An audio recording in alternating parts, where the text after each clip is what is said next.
Sarah Plain and Tall, page 7 and 8.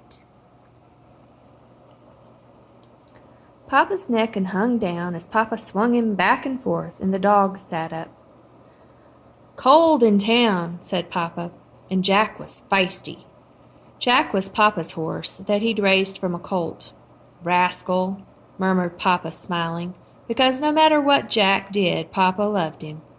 I spooned up the stew and lighted the oil lamp, and we ate with the dogs crowding under the table, hoping for spills or handouts.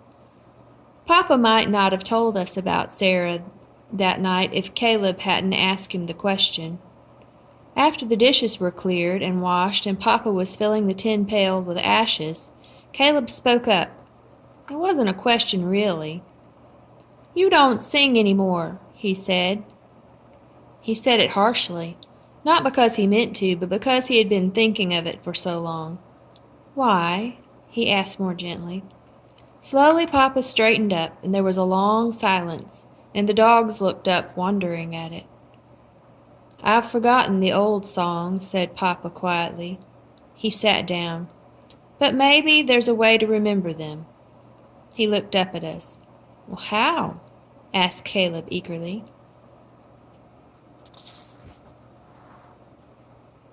Papa leaned back in the chair. "I've placed an advertisement in the newspapers for help." "You mean a housekeeper?" I asked, surprised. Caleb and I looked at each other and burst out laughing, remembering Hilly, our old housekeeper.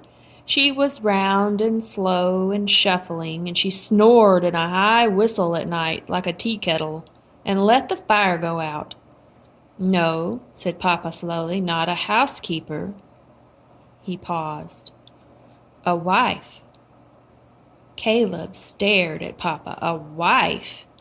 You mean a mother?" Nick slid his face into Papa's lap, and Papa stroked his ears. "That too," said Papa, "like Maggie."